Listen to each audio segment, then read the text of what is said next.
우리가 지금 11에서 11장을 말씀을 읽고 있는데요. 정말 믿음이라고 하는 게 무엇인가 여러 각도에서 믿음을 이야기하고 있습니다. 그래서 믿음은 한 사람의 인생 속에 하나님이 어떻게 간섭하시고 섭리하시고 역사에 가셨는가라고 하는 것을 우리의 인생 전체 속에서 보여주고 있는 내용입니다. 여러분, 좋은 믿음 갖기를 원하시죠? 전부 다 참 좋은 믿음, 성경이 가르치는 그런 믿음을 다 갖기를 원합니다. 이 좋은 믿음이 과연 뭘까요? 우리는 흔히 믿음 좋다라고 하면 저 사람, 저 집사님 굉장히 열심도 있고 교회 봉사도 많이 하고 헌신하니까 참 믿음이 좋다. 믿음 좋은 분이다 라고 이렇게 말을 하기도 합니다. 아니면 하나님 말씀을 늘 열심히 읽거나 사모하거나 성경적인 지식이 많이 쌓여져 갈 때 저분은 정말 신앙이 좋다, 믿음이 좋다라고 말하기도 하죠. 또 아니면 남다른 기도의 열심을 갖고 하나님 앞에 나와 늘 새벽마다 부르짖고 간구하는 기도의 삶을 사는 사람들을 향하여서도 믿음이 좋다라고 이렇게 말들을 하기도 합니다. 또 아니면 우리 예배를 드릴 때 말이죠, 하나님 말씀에 은혜 받고 찬송의 은혜에 대해서 막 눈물을 흘리고 감동받고 그러면 우리가 믿음이 좋다라고 생각합니다. 여러분, 이러한 이유가 뭘까요? 믿음에는 뭔가 그런 어떤 이유가 있을 것이다 라는 이런 생각을, 기대를 우리가 항상 다 갖고 있기 때문에 그래요. 여러분, 그러나 믿음이라고 하는 것은 어떤 나의 외적인 증거를 내어 보이는 것을 의미하지는 않습니다. 예수 그리스도가 내 안에 지금 살아 계시다고 하는 사실을 믿음으로 고백하는 거죠. 그 인격을 갖고 계신 그 하나님을 내가 내 삶의 주인으로 내가 모시는 거예요. 그래서 그분이 원하시고 그분이 기뻐하는 그 뜻대로 우리가 믿음의 발걸음을 옮겨갈 때에 그때 하나님께서 우리의 삶을 붙드시고 지키시고 함께해 주실 줄로 믿습니다. 우리가 정말 예수를 믿고 하나님의 자녀라고 한다면 우리는 이런 하나님 자녀의 고귀한 신분을 우리가 받았다고 한다면 우리는 이 세상에서 어떤 것보다도 우리가 항상 하나님의 편에 서기를 갈망하고 기뻐하는 그런 열정이 우리 내면 속에 있을 때 그 사람을 우리는 믿음의 사람이라 하나님의 사람이라 이렇게 말합니다. 오늘은 본문엔 모세의 믿음에 대해서 여러 각도로 우리에게 설명을 하는데요. 모세의 믿음을 말하기 전에 모세의 부모의 믿음이 어떠했던가라고 하는 것을 먼저 우리에게 가르쳐 주고 있습니다.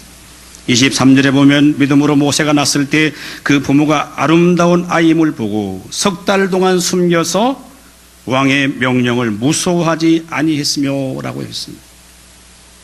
여러분, 모세의 부모가 모세가 태어났을 때 그것이 정말 자녀가 너무 아름다움을 보고 석 달 동안이나 그가 숨겨서 왕의 명령을 무서워하지 않고 두려워하지 아니했다라고 그렇게 성경이 기록합니다. 어쩌면 모세가 위대한 믿음을 갖고 있을 가장 중요한 이유는 자신의 부모님들로부터 그 믿음을 전수받고 그 신앙을 전수받았다고 그렇게 볼 수가 있어요. 모세의 부모의 이름은 딱 한 번 등장합니다. 출애굽기 6장 10절에 보면 아브라함과 요게베스라고 하는 부부가 살았습니다. 그 어느 날 히브리 민족으로서 애굽에 살고 있게 되었지만은 아들을 낳았는데 이 아들이 남달랐어요. 너무 아름다웠어요. 단순히 부모의 본능으로서 자녀를 보는 것이 아니라 어쩌면 이 부모들은 하나님의 관점을 가지고 자식을 보기 시작합니다. 그래서 얘는 죽여서 되지 않구나, 나일강에 던져서 되지 않는구나. 그래서 그 아들을 2달 동안 숨겨뒀습니다. 만약에 자식을 숨겨놓으면 바로의 권위와 명령에 의해서 자신이 죽음을 당할 수밖에 없음에도 불구하고 바로의 명령과 권위보다도 하나님을 더 신뢰했기 때문에 모세를 2달 동안이나 숨겨놓습니다. 당시에는 바로는 명을 내려서 히브리 민족의 사람들이 점점 많아지기 시작할 때 누구든지 산에 아이를 낳으면 다 죽이도록 했어요. 모세도 죽어야 됩니다. 그러나 믿음의 부부였던 이 아므람과 이 요게벳은 이 정말 자녀를 양육할 그런 결심을 갖는데 그 이유가 뭐냐 하면 성경은 이렇게 밝히고 있습니다. 사도행전 7장 20절 말씀 우리 다 같이 읽겠습니다. 시작. 그때에 모세가 낳는데 하나님 보시기에 아름다운지라 그의 하나님의 집에서 석 달 동안 길리더니. 아멘. 모세가 낳는데 하나님 보시기에 아름답다는 거예요. 자식을 바라볼 때 하나님의 시각과 하나님의 관점을 가지고 그 아들을 본 거예요. 단순히 부모 입장에서만 아들을 본 것이 아닙니다. 모세를 바라볼 때 하나님의 영이 숨쉬고 있는 것을 보았을 것입니다. 어쩌면 하나님의 은혜가 쏟아지는 모세의 얼굴에 하나님의 은혜가 쏟아지는 현상을 보았을 것 같아요. 그리고 하나님의 구원의 역사를 보았을 것 같습니다. 그래서 모세의 부모들은 어쩌면 바로의 명령을 거절했습니다. 그리고 그 모세를 키운 거예요. 숨겨가면서 자기의 생명을 담보로 해서 키우는 거죠. 결국은 모세는 자라나서 바로의 공주의 아들이라 칭함받기를 역시 모세도 거절했습니다. 오늘 우리가 모세의 믿음을 함께 살피면서 성령이 가르치고 성령이 말하는 믿음이 어떤 믿음인가라고 하는 것을 깨달아 알 수 있기를 주님의 이름으로 축원합니다. 자, 오늘 본문 24절, 25절 다 같이 읽겠습니다. 시작. 믿음으로 모세는 24절, 25절. 시작.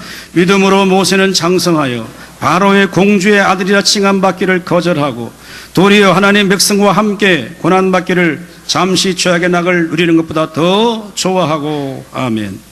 우리 한번 따라합니다. 믿음은 세속적인 가치를 거절하는 것이다. 여러분, 가치가 뭘까요? 여러분, 가치는 보이지 않지만 자신의 내면 세계에 있는 삶의 우선순위예요. 그것 때문에 계속해서 그 사람을 똑같은 행동을 할 수 있도록 만드는 어떤 힘이 뭐냐? 가치라고 하는 거예요. 그래서 자신의 모든 삶을 판단할 때 자신의 모든 삶의 우선순위를 항상 두는 게 그 사람의 가치예요. 오늘 성경은 믿음으로 모세는 장성해서 바로의 공주의 아들이라 칭함받기를 거절하고 라고 했습니다. 믿음으로 자랐던 모세는 이제 선택할 기회가 왔습니다. 여러분, 바로가 아들을 낳지 못했기 때문에 이제 그 공주를 통하여서 통치권이 넘어가게 되지만 고대 애굽 사회에서는 여자에게 통치권이 넘어갈 수가 없었어요. 결국은 물에서 주워온 그 모세가 공주의 아들인 모세에게 바로의 고난이 전체적으로 임계되는 이 순간, 오늘 성경은 이렇게 기록합니다. 믿음으로 모세는 장성해서 바로의 공주의 아들이라는 칭함받기를 거절했다라고 말해주고 있어요. 오늘 모세가 장성해서 밖에 나갑니다. 그런데 히브리 민족들이 정말 다 노동에 싸돌리고 노예 사람을 하는데 애굽 사람 한 사람이 그냥 이 히브리 민족 한 사람을 그냥 채찍으로 치는 거예요. 그 자기 동족이 고통당하는 현장을 바라보면서 모세는 히브리 민족의 어떤 정의감 때문에 그걸 참지 못하고 결국은 애굽 사람을 쳐서 죽이고 모래에 묻어버립니다. 모세는 바로의 궁정에 살았지만은 하나님 백성 히브리 민족의 정체성을 잃지 않았던 사람입니다. 애굽 민족과 히브리 민족의 통일성이 없다는 사실을 알고 있었습니다. 히브리 민족은 지금 애굽 사회의 노예 민족들이에요. 애굽의 민족들은 그 지배계층 기득권을 갖고 있는 사람들이지만 모세의 마음속에는 하나님의 백성이 히브리 민족의 정체성을 잃지 않았습니다. 그래서 어쩌면 모세는 이제 가만히 있으면 대권을 이어갈 수 그런 권위를 갖고 있지만, 그러나 성경은 말하기를 바로의 공주의 아들이라 칭함받기를 거절했다라고 성경이 기록하고 있습니다. 어쩌면 애굽에서 얻을 수 있는 많은 명예와 부와 권력과 그 모든 것들을 다 내려놓는 겁니다. 어쩌면 모세에겐 절호의 기회입니다. 애굽의 통치권자가 될 수 있는 절호의 기회임에도 불구하고 세속의 가치를 부정하고 하나님의 나라의 가치로 바꾸어진 그 모세의 믿음은 권력의 속성을 쫓아가지 아니하고 하나님 나라의 가치를 갖고 살았던 믿음의 사람이었습니다. 사랑하는 여러분, 우리가 권력의 속성상 우리가 생각해 볼 때 과연 이 권력을 거부할 수가 있을까요? 세상의 권력은 굉장히 매혹적입니다. 우리나라의 대통령병에 걸린 사람들이 얼마나 많아요. 전부 다 지가 됐다고 생각하고 된다고 생각하고 뭘 만들면 된다고 생각하지만, 여러분, 세상의 권력 자체가 잘못된 것도 하고 나쁜 것도 아닙니다. 요셉도 애굽의 총리가 되었고 다니엘도 바빌론의 총리가 생활을 했습니다. 제국이 몇 번씩 바뀔 때마다 총리의 직분을 감당해서 하나님께 영광과 찬송을 돌렸습니다. 우리 주변에도 세상에서 통치 권력을 갖고서도 참된 신앙을 유지하는 많은 믿음의 사람들이 우리 가운데 있습니다. 그러나 문제는 무엇입니까? 우리가 이 권력이라고 하는 것이 하나님이냐 세상이냐를 결정해야 될 그때에 우리는 세상이 아니라 하나님을 선택해야 된다고 하는 것이 성경의 가르침이에요. 그래서 세상을 포기하지 않으면, 세상의 가치를 포기하지 않으면 우리가 하나님 편에 설 수 없다라고 하는 겁니다. 여러분, 믿음은 무엇입니까? 세상의 가치관, 세속의 가치를 거부하고 날마다 하나님 편에 서고 하나님의 가치관을 갖는 것이 참된 믿음인 줄로 믿을 수 있기를 주님의 이름으로 축원합니다. 오늘 우리 시대가 참 혼란스럽습니다. 권력의 힘을 사유화시켜서 자신의 욕망을 채우려고 하는 사람들이 우리 주변에, 우리 정치권에 너무너무 많은 거예요. 그게 오늘 우리 정치 실패입니다, 여러분. 대부분의 세속 사회의 권력은 경제적인 부에 자신을 노예로 전락시키고 있습니다. 비인격적인 물질이 인간의 인격을 지배하고 인간을 조성합니다. 이게 이런 세속의 힘입니다. 돈의 힘입니다. 대부분의 많은 사람들은 일상적인 반복과 습관적인 지배 속에 갈수록 점점 우리는 자신의 기계화되어져 가고 있습니다. 오늘 우리는 이 세상 속에서 무엇을 거절하며 우리가 살아가고 있습니까? 믿음은 세속적인 가치를 거부하는 거예요. 그래서 하나님의 뜻에 합당하지 않는 것을 거절하는 거예요. 여러분, 하나님의 계획은 모세를 애굽의 총리로 세우는 게 아닙니다. 애굽의 통치권자로 세우는 게 아니라 히브리 민족을 구원하려고 하는 것이 하나님의 구속의 계획이요, 하나님의 관심이었어요. 어쩌면 모세는 그 관심을 알았기 때문에 바로의 공주의 아들이라는 칭함받기를 거부하고 도리어 하나님 편에 서고 하나님 백성과 함께 고난받는 것을 더 기뻐하고 즐거워했다고 하는 것을 오늘 성경 기자가 우리에게 밝혀주고 있습니다. 오늘 우리 삶의 현재 속에 얼마나 여러분 유혹이 많습니까? 조금만 우리가 법망을 피하면 자기의 부를 획득할 수가 있습니다. 적당하게 타협하면 이 땅에 잘 생존할 수 있는 가능성이 많습니다. 여러분, 직장에도 마찬가지겠죠. 예수 믿는 것을 당당하게 드러내지 않고 살아갈 수 있습니다. 그러면 그것이 내 삶에 편리할 수도 있어요. 그러면 그것은 세상과 적당한 타협하는 겁니다. 우리가 지난 요셉을 보았지만은, 요셉은 보디발의 아내가 유혹할 때 요셉이 뭐라고 말합니까? 내가 어떻게 하나님 앞에서 이 악을 범할 수가 있겠습니까? 라고 했습니다. 다니엘은 바벨론에서 우상의 신상 앞에 다니엘은 왕의 진미를 다 거부했다라고요. 뜻을 정하여 왕의 포도주와 왕의 진미를 거주하고 사자 굴러서 들어가면 죽는 걸 알지만 그럼에도 불구하고 하나님 앞에 기도합니다. 사랑하는 성도 여러분, 오늘 우리는 이 말씀을 기억하면서 모세는 여러분 단순히 거부하는 것을 그치지 않았습니다. 성경은 이렇게 우리에게 말합니다. 모세는 그 믿음을 가진 하나님의 사람이었다라고 하는 것이죠. 이 무한 경쟁 시대에 믿음의 사람들은 세속의 가치를 부정하고 거절하면서 살아가는 것이 성도의 축복이요 은혜인 줄로 믿을 수 있기를 주님의 이름으로 축원합니다. 우리가 잘 아는 여러분 시편 1편을 열면 성경은 뭐라고 말합니까? 우리 한번 다 같이 읽어볼까요? 시작. 복 있는 사람은 악인의 꾀를 따르지 아니하며 죄인의 길에 서지 아니하며 오만한 자의 자리에 앉지 아니하고 오직 여호와 율법을 즐거워하여 그의 율법을 주야로 묵상하는 자로다. 아멘. 자, 1절 한번 띄워보세요. 1절. 복이 있는 사람이 어떤 사람이냐?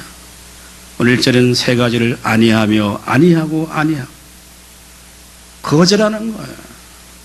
악인의 꾀를 거절하고 죄인의 길에 서지 않고 오만한 자리에, 초한 자리에 앉지 아니하고 뭔가를 거절할 수 있어야만이 그 사람이 축복인 복이 있는 사람이라는 거죠. 모세는 단순히 거절하는 것으로 그치지 않았습니다. 세속의 가치를 거절하는 것이 아니라 더 나아가서 더 가치 있는 것을 선택한 거예요. 그게 모세의 믿음이에요. 단순히 부정하고 현실을 부정하거나 거부하는 것이 아니라 그 세상 속에 더 가치 있고 더 의미 있는 것이 무엇인가를 선택할 줄 알아야만이 그 사람이 믿음의 사람이요 하나님의 사람인 것이죠. 우리 예수 믿는 사람도 그래요. 목사님 제가 예수 믿고요, 술도 이제 안 하고 담배도 끊고요, 뭐 다 끊고 이제 거짓말도 안 하고요. 그게 자랑일 수가 있습니다. 그러나 여러분, 믿음이라고 하는 것은 하지 않는 게 아니라 해야 할 것이 무엇인가를 알고 그걸 하는 걸, 하나님이 원하고 기뻐하는 것이 무엇인가를 실행해야만 그 믿음이 참된 믿음의 가치가 나타나게 되는 거죠. 성경은 뭐라고 말하고 25절에 도리어 하나님 백성과 함께 고난받기를 잠시 죄악의 낙을 누리는 것보다 더 좋아하고. 여러분, 우리가 예수를 믿음으로 더 좋아하는 것이 있는가를 보십시오. 내가 뭘 더 좋아하며 사는가? 그렇지 않으면 아직도 우리는 믿음의 세계에 들어간 게 아닙니다.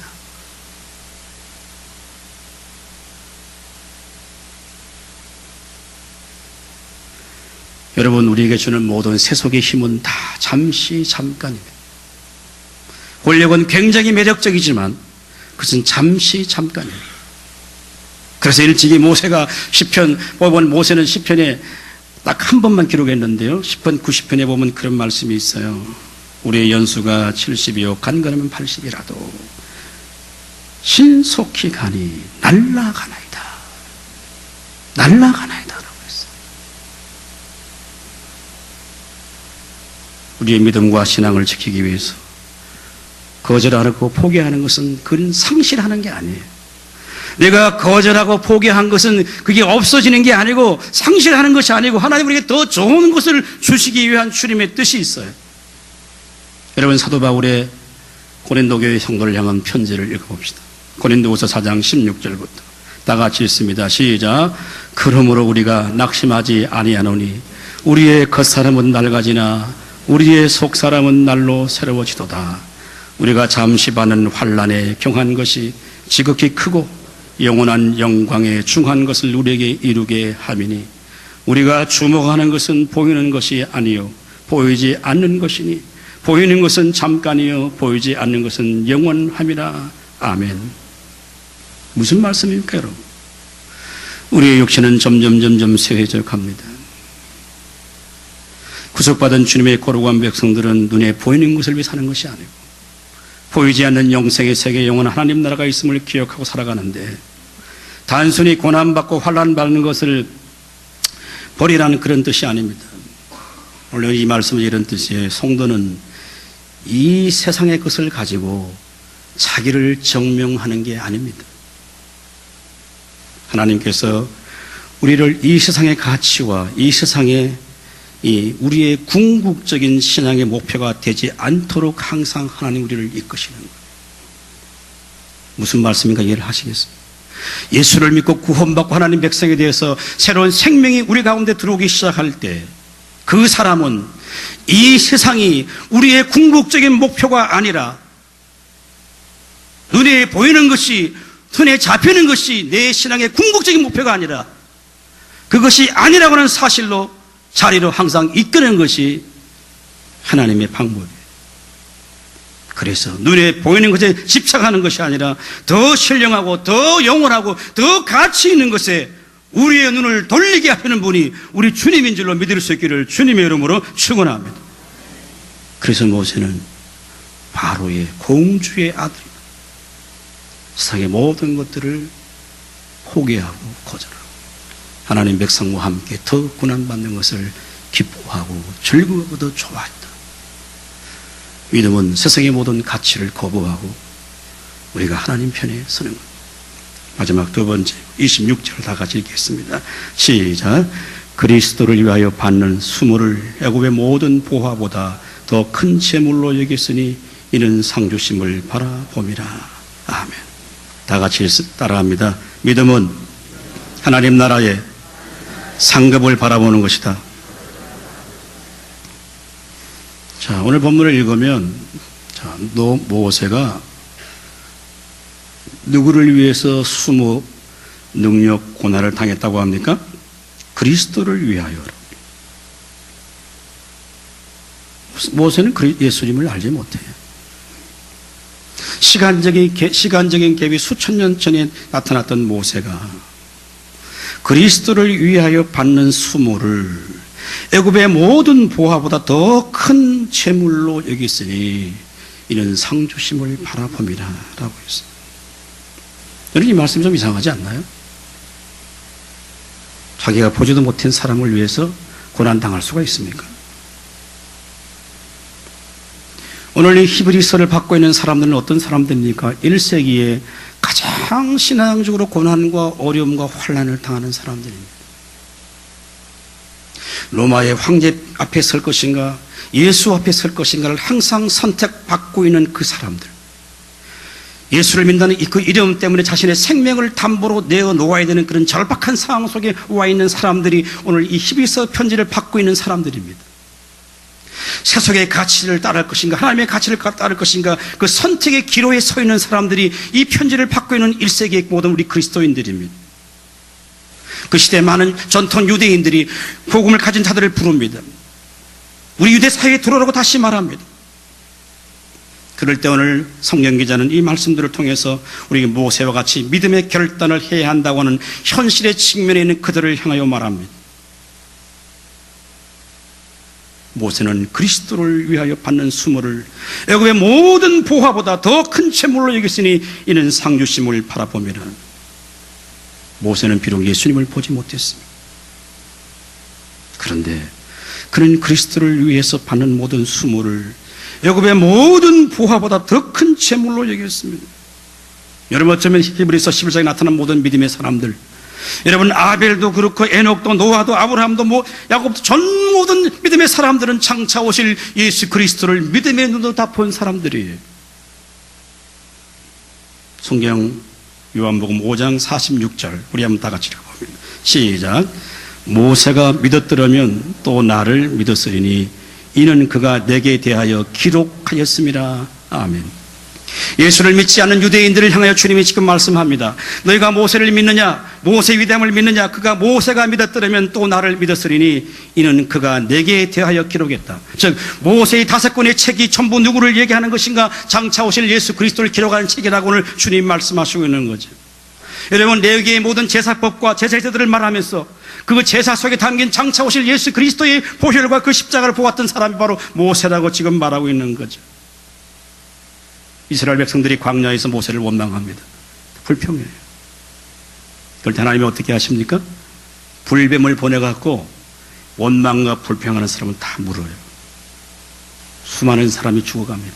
그럴 때 모세가 하나님 앞에 나가서 기도하기 시작. 하나님, 저들을 불쌍히 여겨 주십시오라고 기도할 때 하나님 뭐라고 말합니까? 그 불뱀을 장대 위에 높이 달아서 그 불뱀을 보는 자들마다 다 나음을 입으리라. 그렇게 주님 말씀하시잖아요.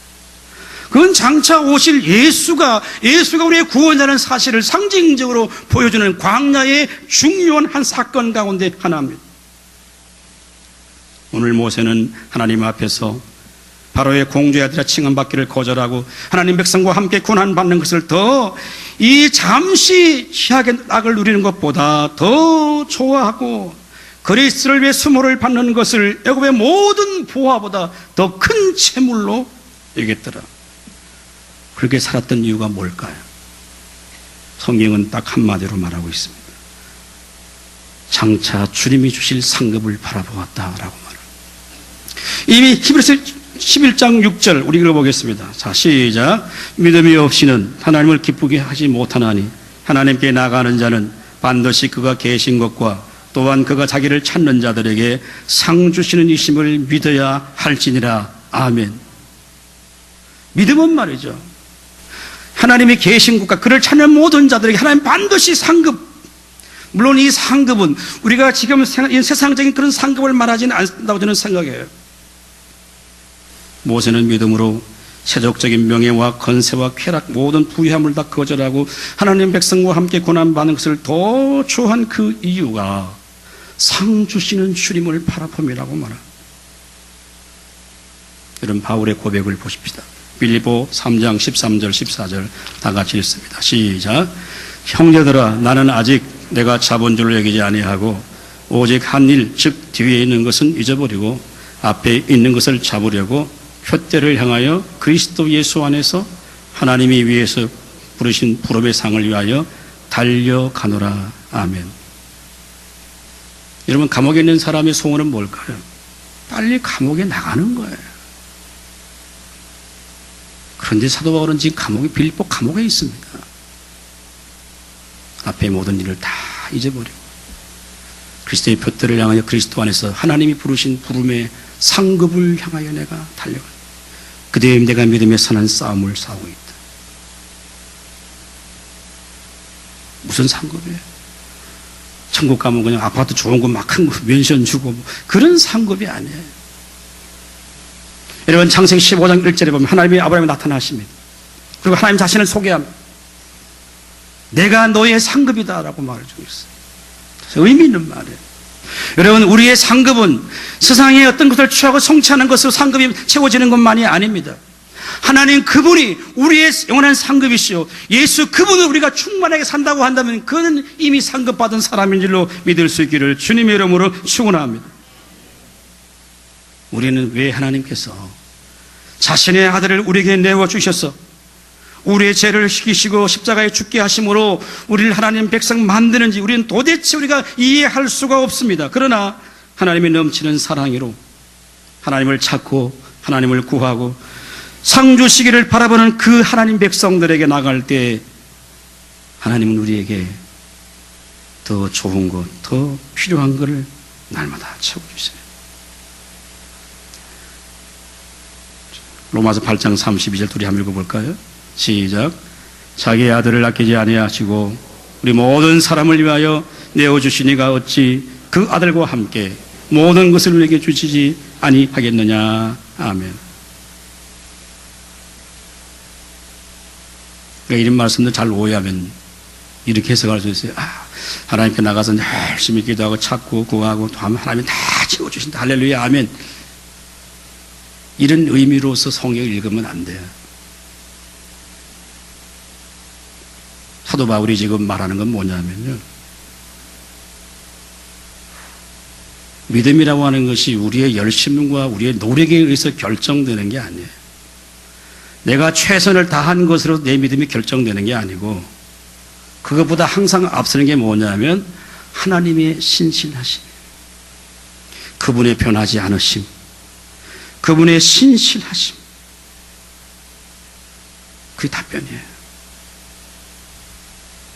여러분 우리의 신앙과 믿음은 내가 하나님을 향하여 최선을 다하지만 나의 최선이 전부라고 생각하지 않는 거예요. 거기에는 하나님의 도우심이 있고 하나님의 은혜가 있고 하나님의 간섭이 있다고 하는 것을 인정하는 것이 그게 믿음이에요.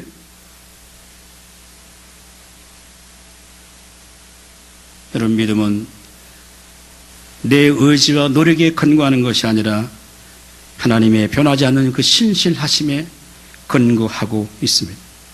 그래서 하나님이 약속하신 것을 한 번도 변개하지 않으시고 이루어 가시는 것이 우리의 미련함과 연약함과 고집과 변덕스러움과 게으름과 모자람과 실수에도 불구하고 하나님께서 여전히 구원받은 주님의 거룩한 백성들을 붙드시고 이 어렵고 힘든 세상 가운데서도 하나님의 은혜를 구하고 주의 도우심을 간구할 때 항상 우리에게 상 주시기를 기뻐하시는 분이 우리 주님이신 줄로 믿습니다. 자, 그렇다면 결론적으로 구체적으로 상급은 과연 무엇을 말하는 것일까? 누가복음 11장 13절 다 같이 읽습니다. 아닌데 있습니다. 시작. 너희가 악할지라도 좋은 것을 자식에게 줄 줄 알거든 너희 하늘 아버지께서 구하는 자에게 성령을 주시지 않겠느냐 하시니라. 아멘. 여러분 이게 어디서 나오냐? 구하고 찾고 두드리면 찾을 것이요 열릴 것이요 딱 하나님의 기도에 대한 약속을 많이 하시고 난 다음에 뭐를 얘기해 주느냐? 마태는 이 똑같은 상황을 복음서로 이렇게 해석합니다. 너희가 악한 자라도 좋은 것을 자에게 줄 줄 알거든.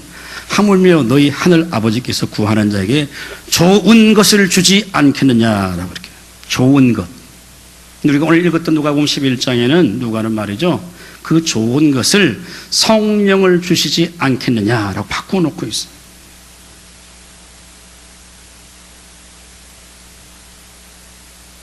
여러분, 성령이 뭐죠? 성령은 인격을 갖고 계신 하나님이에요. 우리의 삶 속에, 우리의 신앙 속에 날마다 성령님이 함께 하셔야만이 좋은 것으로 알 수 있는 눈을 열어준단 말이에요. 그렇지 않으면 진짜 좋은 거를 몰라. 가짜를 붙들고 있는 거예요. 성령이 지혜를 주시고 성령이 깨닫게 해주셔야만이 진짜 가치 있고 소중한 것이 무엇인가를 알게 하고 더 가치 있는 것에 눈을 돌리도록 만드시는 분이 성령 하나님이세요. 그래야 우리 이 땅에 살아가는 동안에 우리의 인생이 낭비하는 인생이 아니라 허무한 인생이 아니라 주 앞에 섰을 때 정말 가치 있는 인생으로 바꾸어 주시는 분이 성령 하나님이세요. 그리고 구할 때, 기도할 때 주의 영이 함께 해주셔서 말씀을 들을 때 깨닫게 하시고 찬양을 드릴 때 하나님의 은혜와 영광을 바라보게 하시고 힘든 이 세상 속에서도 어려운 시대 가운데서도 주의 영이 함께함으로 말미암아서 하나님을 가까이 만나는 그런 영적인 신령한 축복이 우리 가운데 넘쳐야만이 우리가 하나님 나라에 가서 주님을 만난단 말이에요. 그러나 교회를 다니면서도 믿음 생활하면서도 한 번도 미래의 시각으로 우리가 삶을 보지 못하고 늘 세상적인 가치에 붙들려 있다가 내가 죽어 천국 간다. 이 불가능한 현실이에요. 목사가 공갈치는 얘기 아닙니다. 물론 우리는 부족해요. 우리는 의가 없어요. 목사도 실수하고 목사도 좌절할 때고 다 있어요. 똑같은데 그럼에도 불구하고 우리가 주 앞에 나와 주의 은혜를 구하고 주의 도움을 간구할 때마다 성령이 우리에게 함께해 주셔서 이 세상을 이길 수 있는 지혜와 능력을 주실 줄로 믿습니다. 그래야 우리가 이 땅에 천국을 경험하는 거예요. 그래야 내 주 예수 모신 곳이 그 어디냐나 하늘나라가 되는 거예요. 아무리 좋은 차 가지고 아무리 좋은 아파트 살아도 천국을 경험하지 못하는 사람이 있고 정말 초막 가운데 살아도 성령이 함께해서 성령이 내주셨음을 경험할 때 그 사람이 하나님 나라를 소유한단 말이죠. 그래야 그 사람이 죽어서 가서도 그 사람이 주님 앞에 갖는단 말이에요. 오늘 모세 바로의 공주의 아들이라는 그 권세와 모든 명예를 포기했어요. 포기하는 건 버리는 게 아니에요. 상실하는 게 아니에요. 더 좋은 것을 선택하기 위해서 포기하게 만드는 거예요. 그리고 이 땅에 살면서도 믿음으로 장차 하나님 나라에 이루어질, 여러분 모세가 2500년 전에 올 예수님을 생각한 거예요. 그래서 성경 기자는 그 그리스도를 위해 능력받고 고난당했다고 말하고 있습니다. 우리는 주님을 보지 못했어요. 그러나 기록된 하나님 말씀을 통해서 예수가 어떤 분인지 왜 왔는지 안단 말이죠. 그러면 더 확실한 증거를 갖고 있잖아요. 그러면 장차 이루어질 주의 나라에 구속받은 주의 백성들이 주님 모자 앞에 나가 영광과 찬송을 돌리게 될 그 영광의 순간이 우리 가운데 있어요. 말씀을 정리합니다. 우리 기도에도 여러분 하나님 우리 기도를 안 듣는 같을 때가 있어요. 왜 예수 믿는데 왜 환난과 어려움이 더 많은가, 우리에게 그런 환경이 놓일 때가 있어요. 한 번만 하나님의 기도를 들어주시면 되는데 안 들어줄 때가 훨씬 더 많아요. 그 이유가 뭐냐? 저는 이렇게 생각합니다. 더 가치 있는 것에 눈을 돌리라고 하나님이 아직도 연기하시는 거예요. 믿을 수 있기를 주님의 이름으로 축원합니다. 이게 성의 가르침이잖아요. 이 믿음을 소유해서 세상에 썩어질 것, 헛될 것에 여러분의 시간과 에너지를 다 빼앗기고 주 앞에 서지 마시고 정말 더 가치 있고 하나님이 원하는 것이 무엇인가를 분별하며 우리가 믿음으로 승리하는 삶을 살아갈 수 있기를 주님의 이름으로 축원합니다. 우리